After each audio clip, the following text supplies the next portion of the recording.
Hello friends, मैं शालू माथुर अपने YouTube channel में आपका एक बार फिर से स्वागत करती हूँ। और मेरी आज की स्टोरी है अनपढ़ ही अच्छे हैं। जनक आज सुबह से ही बहुत उदास और परेशान थी। माँ के बार बार पूछने पर भी उसने कुछ नहीं बताया। वो अपने कमरे में सुबह से ही घुसी हुई थी। आज उसने अपना फ़ोन भी बहुत ज़्यादा इस्तेमाल नहीं किया था। दोपहर का समय था।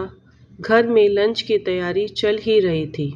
सुशीला खाना टेबल पर लगा ही रही थी कि उसके घर की डोरबेल बजती है। प्रेम, ज़रा देखना कौन है दरवाजे पर। मेरे हाथ में खाना है, सुशीला ने अपने बेटे से कहा। रुक प्रेम, मैं देखता हूँ, कहते हुए राकेश दरवाजे की ओर बढ़े। अरे उमा जी, आप आइए आइए, अंदर आइए। मुस्कुराते हुए राकेश ने हाथ जोड़े और झुककर उमा को अंदर आने को कहा ही था कि उनके पीछे सुशीला आ चुकी थी। अरे उमा बहन, आप सब ठीक तो है? आइए, आप बिल्कुल सही टाइम पर आई है। बस खाना लगा ही रही थी डाइनिंग टेबल पर, सुशीला ने प्यारी सी स्माइल देते हुए कहा। हाँ, वो सब तो ठीक है सुशीला, मैं यहाँ कोई खाना खाने थोड़ी ना आई हूँ। अंदर आते हुए उमा ने थोड़ा सा जोश दिखाते हुए कहा। क्या हुआ बहन जी, आप तो नाराज हो रही हैं, कोई बात हुई क्या? राकेश जी ने प्रश्न सूचक निगाहों से देखते हुए उमा से पूछा। उमा ने उनके प्रश्नों का उत्तर ना देते हुए कहा, जनक कहाँ है? जी वो अपने कमरे में है, अभी बुलाए देती हूँ। पर क्या उसने कुछ किया है? सुशीला ने फिर से वही प्रश्न किया। झनक का जिक्र चल ही रहा था, तब तक वो भी अपने कमरे से निकल बाहर डाइनिंग हॉल में आ जाती है। नमस्ते आंटी जी, झनक ने अपने सर पर चुन्नी करते हुए उमा को विश किया। नमस्ते तो ठीक है झनक, पर ये बताओ तुम कल से सूरज से बात क्यों नहीं कर रही हो और अपना फ़ोन क्यों बंद करके बैठी हो?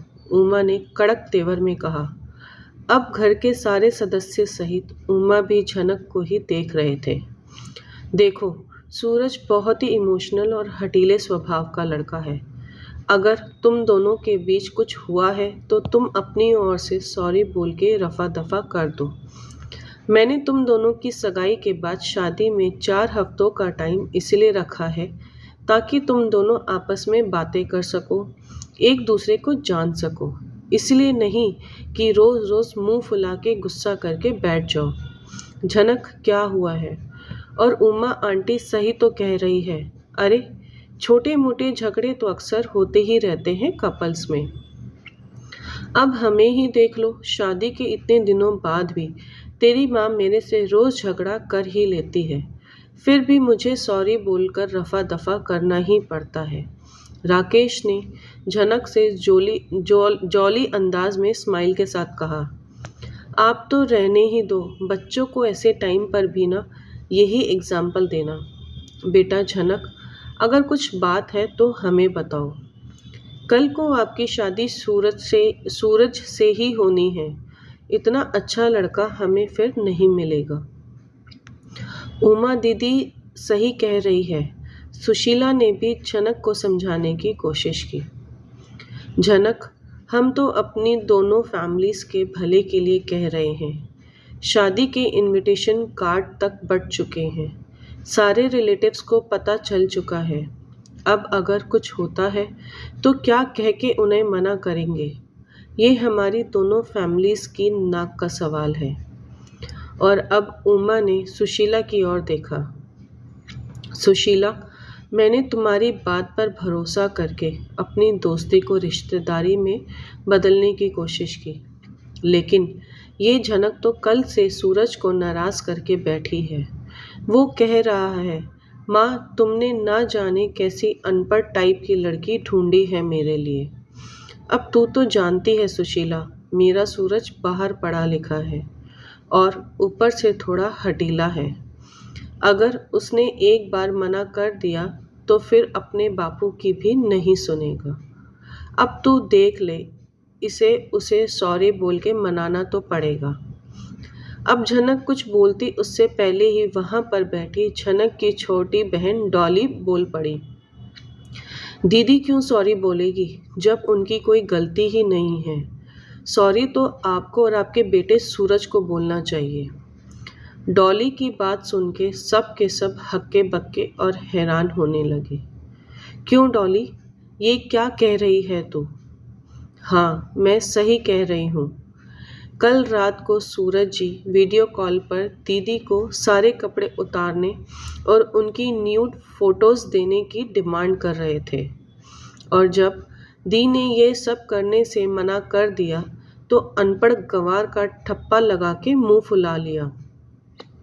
यही पढ़ाई की है क्या उन्होंने बाहर जाकर? डॉली ने रौब झाड़ रही उमा को उल्टा कटघरे में खड़ा कर दिया। नहीं नहीं, ऐसा नहीं है, तुम शायद गलत समझ रही हो। वो क्या है कि सूरज ज़रा मॉडर्न टाइप का लड़का है तो बोल दिया होगा, इसमें कौन सी बड़ी बात है। और वैसे भी आजकल तो ये सब नॉर्मल हो गया है सोशल मीडिया के ज़माने में। उमा ने झूठ मूठ की सफाई देकर अपने बच्चे को बचाने की कोशिश की। अभी तक शांत और माँ के गले लग गई थी। आप सही कह रही थी उमा जी कि ये हमारे दोनों परिवार के लिए इज्जत और नाक का सवाल है। पर अब सोचने वाली बात यह है कि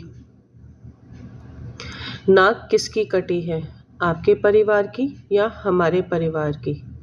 अगर आपको किसी भले घर की लड़की के न्यूड फोटो मंगाना आधुनिकता और नॉर्मल लगता है तो ये काम आपको मुबारक हो।